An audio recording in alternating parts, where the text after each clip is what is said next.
Hey guys, I hope all of you are fine and doing well in your life. Friends, my today's video is very creative and unique in itself because in this video I am sharing a very beautiful wide variety of design ideas related to silk ribbon embroidery or silky thread embroidery. All of these are different names attributed to one only style, that is ribbon embroidery. Friends, ribbon embroidery looks highly creative, 3D, and it gives a ravishingly formal style pattern to your dresses. All of these designs are extremely new, beautiful, creative and unique.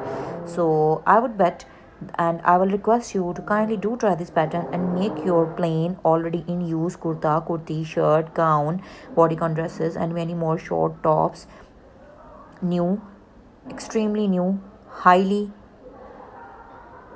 designer style made.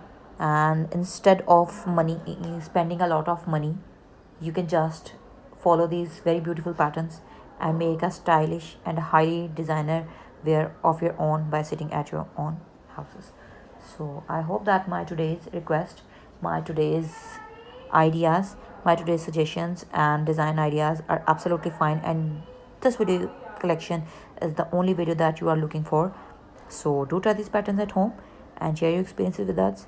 On my channel, you can watch a wide variety of design ideas related to women fashion, hand art, hand embroidery, silk, ribbon embroidery, crochet art, girls, fashionable accessories, handmade, baby dresses, knitting ideas, and many more creativities related to home decor and fashion world. So stay tuned for the new upcoming videos. Up till then, don't forget to like, subscribe, and share my videos. And if you are new to my channel or you haven't subscribed my channel or you're watching my video for the very first time, then please don't forget to subscribe. And while subscribing, press the bell icon so that you could remain notified with the latest updates and uploads of my channel. With this, allow me to leave, but you don't go anywhere. Stay tuned for the new and latest upcoming videos. So once again, thank you so much for watching and keep supporting us, keep watching our content as you always have been, so that we could grow up into a larger and remarkable number of YouTube friends and family members.